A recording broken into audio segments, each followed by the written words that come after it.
बिना पेंदी का लोटा भी एक बार को सीधा खड़ा रह जाए, लेकिन अमेरिकी राष्ट्रपति ट्रंप कब इधर से उधर लुढ़क जाएं, कुछ कहा नहीं जा सकता।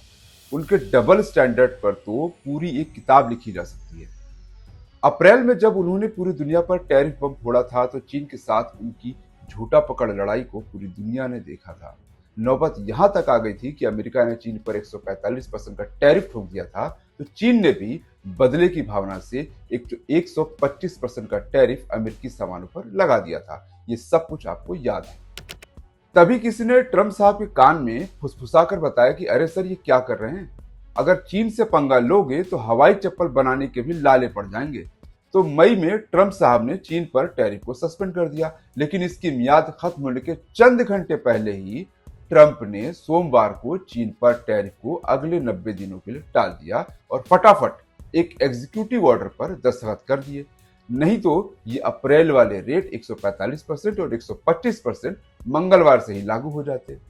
अब जब एग्जीक्यूटिव ऑर्डर पर दस्तखत हो गए हैं, तो मिड नवंबर 2025 तक दोनों देश एक दूसरे के साथ स्टेटस को यानी यथा स्थिति का आनंद ले पाएंगे। यानी अमेरिका का टैरिफ 30% और चीन का टैरिफ 10% चलता रहेगा। इस बीच दोनों देश मिल बैठकर टैरिफ की दरें तय करेंगे। ये तो रही चीन के साथ ट्रंप की गलबहियां। लेकिन जब भारत की बात आती है, तो साहिर लुधियानवी का एक शेर याद आता है, गैरों पे करम अपनों पे सितम, ए जान वफा ये जुल्म न कर। ट्रंप चचा नरेंद्र मोदी को दोस्त बताते रहे हैं, लेकिन दुनिया गवाह है कि इस टैरिफ के सितम की सबसे बड़ी कीमत भारत नहीं चुकाई है। पहले 25% और अब 50%।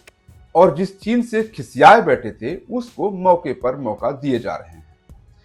ये ट्रंप का डबल स्टैंडर्ड, हिंदी में बोले तो दोगलापन नहीं तो और क्या है। रूस से तेल खरीदने से अगर ट्रंप का दिल टूट गया, तो थोड़ा मुंह चीन की ओर भी घुमा कर देख लेते।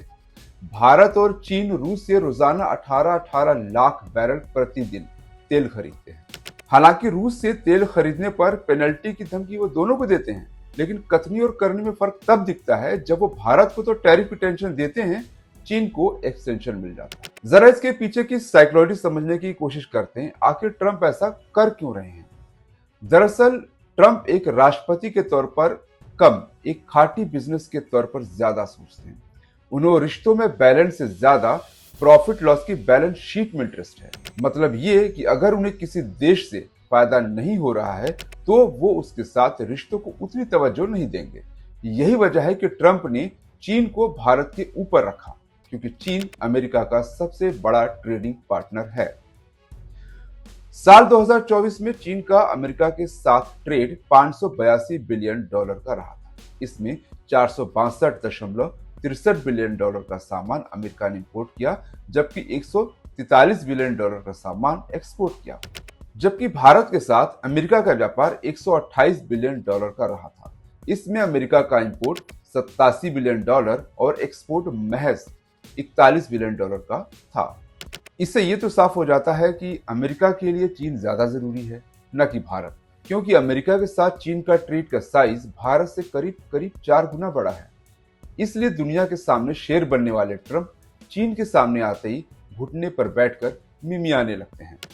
क्योंकि अगर ट्रंप चाहते हैं कि चीन को सबक सिखाया जाए, तो इसके लिए उन्हें चीन से छुटकारा पाना होगा और आत्मनिर्भर बनना होगा।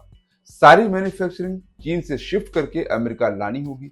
शुरू में ट्रंप ने अमेरिकी कंपनियों को धमकियां देकर ऐसा करने के लिए कहा भी, लेकिन बाद में उन्हें किसी ने समझाया कि महाराज, कंपनी शिफ्ट करने का मतलब सिर्फ ईंट गारे की दीवारें खड़ी करके, फैक्ट्रियां बनाकर, मशीनें लगाकर माल बनाना नहीं है। चीन की तरह सस्ते मजदूर कहां से लाओगे जो 15-15 घंटे काम करेंगे?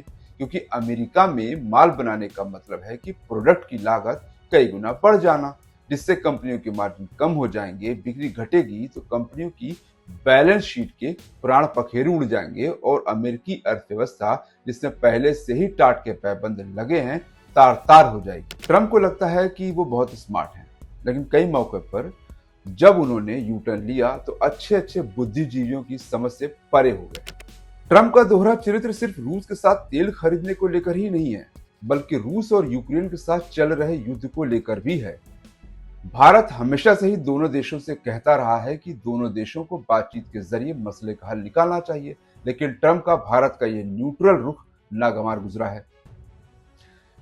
जबकि ऐसा ही रुख चीन का भी है, लेकिन ट्रंप सिर्फ भारत को ही लपेटे में लेकर ये कहते हैं कि भारत को कोई फर्क नहीं पड़ रहा है कि यूक्रेन में लोग मारे जा रहे हैं, वो सिर्फ रूस से तेल खरीदकर मुनाफा कमा रहा है, इसलिए हम भारत पर टैरिफ बढ़ाने जा रहे हैं। मगर चीन के लिए ट्रंप के मुंह से ऐसा कुछ नहीं निकलता है। न तो वो चीन को रूस यूक्रेन जंग में किसी बात के लिए दोषी ठहराते हैं। हालांकि ये एक बात उन्होंने जरूर कही थी कि जनवरी 2025 में वर्ल्ड इकोनॉमिक फोरम जो दावोस में हुआ था, उन्होंने ये कहा था कि उन्हें उम्मीद है कि चीन इस युद्ध को रुकवाने में मदद कर सकता है। न तो टैरिफ बढ़ाने की धमकी दी और न कोई कड़वे बोल बोले। जंग रुकवाने का क्रेडिट लूटने की होड़ में ट्रंप का भी जवाब नहीं है। बकौल ट्रंप उन्होंने भारत, पाकिस्तान, ईरान, इजराइल, फिलिस्तीन, थाईलैंड, कंबोडिया के बीच चल रही जंगें रुकवा दी।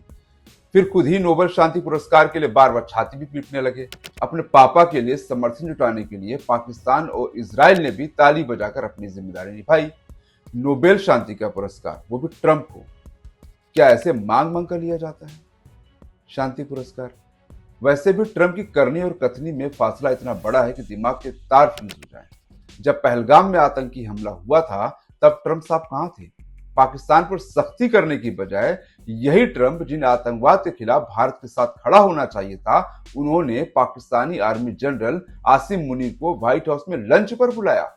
यही मुनीर जो पाकिस्तान का असली मालिक बना बैठा है, सरकारें वरकारें तो बस नाम की हैं, वो धमकी देता है कि हम एक परमाणु राष्ट्र हैं, अगर हमें लगता है कि हम खत्म हो रहे हैं तो हम अभी आधी दुनिया को साथ में ले डूबेंगे। ऐसे आदमी को अपनी गोद में खिला रहे हैं। यही ट्रंप हैं जिन्होंने बलूच लिबरेशन आर्मी BLA और उसके सहयोगी संगठन मजीद ब्रिगेड को विदेशी आतंकी संगठन FTO घोषित किया है। BLA के बारे में बता दूं कि ये एक संगठन है जो 1970 में बना था। बलूचिस्तान के नागरिक 1947 से ही पाकिस्तान से अलग होने की मांग कर रहे हैं, क्योंकि पाकिस्तान उनके साथ अन्यायपूर्ण व्यवहार करता रहा। ये उनका आरोप है, ये उनका दावा है। इसलिए BLA पाकिस्तान पर आए दिन हमले भी करता रहा है, ये भी सच है। BLA का दावा है कि बलूचिस्तान के प्राकृतिक संसाधनों का शोषण हो रहा है और बलूच लोगों के अधिकार छीन लिए गए हैं। ये संगठन पाकिस्तानी सेना, सरकार और चीनी प्रोजेक्ट जैसे CPEC को निशाना बनाता रहा है। BLA को FTO घोषित करने के फैसले को लेकर ट्रंप की सरकार अपनी पीठ थपथपाती है और ये कहती है कि ये कदम आतंकवाद के खिलाफ उनकी प्रतिबद्धता को दर्शाता है। मगर खबर ये नहीं है, बल्कि ये है कि यही आसिम मुनीर एक बार फिर से अमेरिका के दौरे पर है। 1.5 महीने में यह दूसरी बार है जब ये मुनीर पापा ट्रंप के दरवाजे पर पहुंचा है, और तभी अमेरिका ने BLA मजीद ब्रिगेड को FTO घोषित किया है। अब समझ में ये नहीं आता कि ट्रंप की आतंकवाद के खिलाफ प्रतिबद्धता तब कहां चली जाती है जब भारत पर आतंकी हमला होता है। तब तो आतंकी खेती करने वाले पाकिस्तानी आर्मी चीफ को वो लंच पर बुलाते। ट्रंप और उनके कारनामों पर हमारी नजर बनी रहेगी। इस वीडियो को लाइक कीजिए, शेयर कीजिए, चैनल को सब्सक्राइब कीजिए। फिर मिलते हैं। जय हिंद।